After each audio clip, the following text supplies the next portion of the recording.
شروع میں عاشورے کا روزہ مسلمانوں کے اوپر فرض تھا، بعد میں پھر اس کا فرض ہونا ختم ہو گیا، لیکن مستحب ہونا باقی ہے، جس کا خلاصہ یہ ہے کہ حضرت جابر بن سمورہ رضی اللہ تعالیٰ عنہ فرماتے ہیں کہ جب رمضان کے روزے فرض نہیں ہوئے تھے تو حضور صلی اللہ علیہ وسلم ہمیں عاشورے کا روزہ رکھنے کا حکم دیتے تھے، اور اس دن روزہ رکھنے پر ہمیں ابھارتے تھے اور ہمیں تاکید فرماتے تھے۔ پھر جب رمضان شریف کے روزے فرض ہو گئے تو پھر آپ ہمیں عاشورے کا روزہ رکھنے کا حکم بھی نہیں دیتے تھے، منع بھی نہیں کرتے تھے، تاکید بھی نہیں فرماتے تھے، لیکن آپ عاشورے کا روزہ رکھا کرتے تھے اور صحابہ کرام بھی رکھا کرتے تھے۔ چنانچہ دوسری حدیث میں ہے کہ جب آپ مکہ مکرمہ سے ہجرت کر کے مدینہ طیبہ تشریف لائے تو آپ نے دیکھا کہ یہودی عاشورے کا روزہ رکھتے ہیں۔ آپ نے ان سے پوچھا تم کیوں رکھتے ہو؟ کہا حضور یہ بڑا عظیم الشان دن ہے، اس دن اللہ تعالیٰ نے حضرت موسیٰ علیہ السلام کو اور بنی اسرائیل کو فرعون اور آل فرعون سے نجات عطا فرمائی تھی۔ فرعون نے بنی اسرائیل کو اپنا غلام بنایا ہوا تھا، ان کے لڑکوں کو تو وہ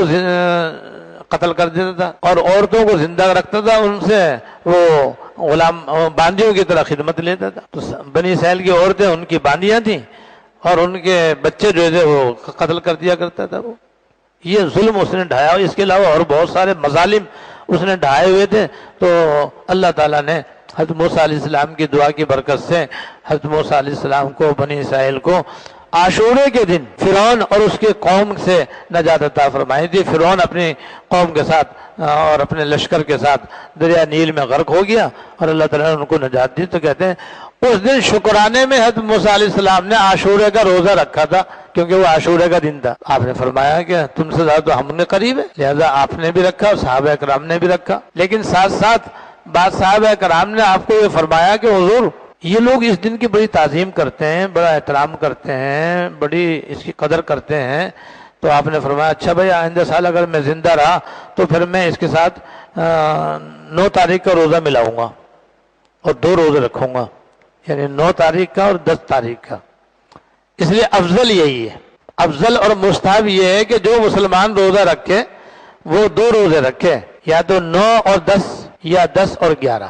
9 اور 10 یہ 2 دن روزے رکھے، یا 10 اور 11 اس روزہ رکھے، 11 تاریخ کا اس کے ساتھ روزہ ملا لے، 2 روزے رکھے، تاکہ عبادت کے اندر بھی غیر مسلموں کی مشابہت نہ ہونے پائے۔ یہ ہے اس میں حکمت اور نکتہ کہ حضور نے عبادت میں بھی یہودیوں کی مشابہت گوارا نہیں فرمائی، اور فرمایا کہ اگر آئندہ سال میں زندہ رہا تو میں 2 روزے رکھوں گا، تاکہ یہودی 1 رکھتے ہم 2 رکھیں اور ہمارا 2 رکھنے کا عمل ان کے عمل کے مشابہ نہ رہے۔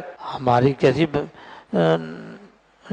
بدبختی ہے یا ہماری جہالت ہے کہ حضور تو عبادت میں بھی ان کی مشابہت گوارا نہیں کر رہے، اور ہمارا حال یہ ہے کہ گناہوں میں ان کی پیروی کر رہے ہیں۔ جتنے بڑے بڑے گناہ ہم ان کی نقالی یہودیوں کی اور عیسائیوں کی، انگریزوں کی اور غیر مسلموں کی نقل اتار کر وہی کام ہم کر رہے ہیں، جو وہ کر رہے ہیں وہ گناہ۔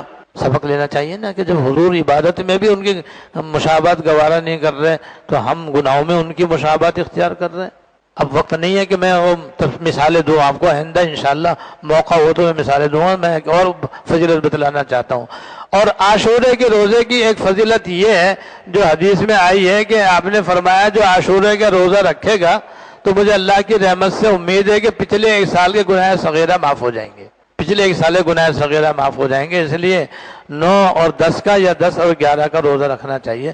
لیکن اگر کوئی بیمار ہے، کمزور ہے اور اس میں 2 دن کے روزہ رکھنے کی طاقت نہیں ہے تو اس کے لیے خالی عاشورے کا روزہ رکھنا بھی جائز ہے، اگرچہ خلاف اولیٰ ہے اور مکروہ ہے، لیکن گنجائش ہے۔ بہرحال اگر کوئی بیمار ہو، کمزور ہو تو اس کو چاہیے کہ وہ ایک ہی رکھ لے، نہ رکھنے سے تو بہتر ہے نا۔